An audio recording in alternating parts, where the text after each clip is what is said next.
The Arnold Janssen Kalinga Center was established in July 16, 2015. And it was through the inspiration of seeing people living in the streets, particularly the homeless. It took several months, almost a year, to build what used to be a very dilapidated three-office space into what it is now. It was through that vision of doing something for the outcast, the victims, particularly the homeless in our society.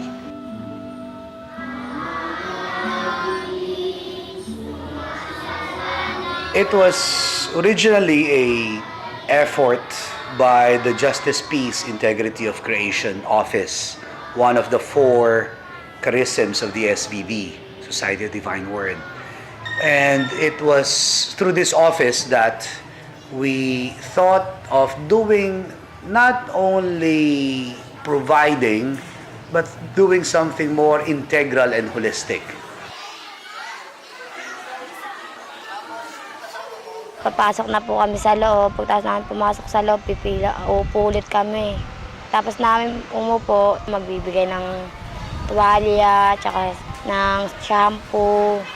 Pagkatapos namin na shampoo, maliligo na po kami, papasok na po kami sa CR.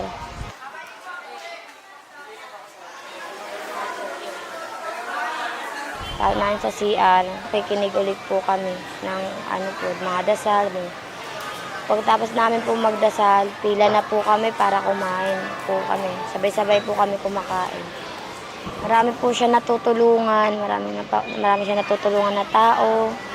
Nagbibigay po sila ng mga damit para kahit papaano makaligo po yung mga taong marurumi, para makakain din po. Paglalabas po sa Kalinga, babasahin po, may pinapabasa po sa amin yung kinalinga ako sa Kalinga, kaya mangangalinga ako sa iba. Arnold Janssen Kalinga Center follows the mission of recreating and empowering lives. And to concretize this vision, the mission says that we call upon ourselves to provide dignified service and care. And this is spelled out in the three phases of development that we have outlined for Kalinga. It begins with phase 1, whose purpose is to provide food and hygiene in order to recreate the self-image. With food, their stomachs are filled, and with proper hygiene, hopefully the image is transformed from the external to the internal, seeing themselves in a mirror from the time that they enter, seeing their dirty selves. And in the fifth station, entitled Grooming and Affirmation, we could concretely see how the transformation could take place, as simple as providing food and hygiene in a dignified manner. Leveling up from this would be phase 2, and that is about providing education, and the purpose of which is to help reclaim the self-respect that they lost since they started living in the streets. And by this, we believe that when a person ceases to become ignorant, the self-respect also follows. He reclaims that respect that was once lost because of ignorance. So education is a tool, is a venue, a vehicle outside, or to be liberated from poverty.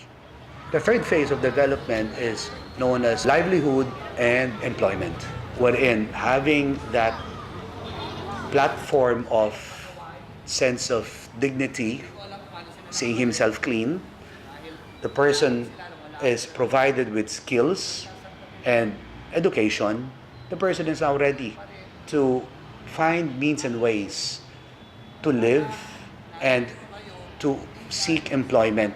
And the main purpose of this, if the person is already employed, is earning her own money, he or she regains her self-worth, thus completing the cycle of recreating the self-image, reclaiming the self-respect, and restoring one's self-worth. This would be the integral development that Arnold Jensen Kalinga Center offers to the outcast, the victims.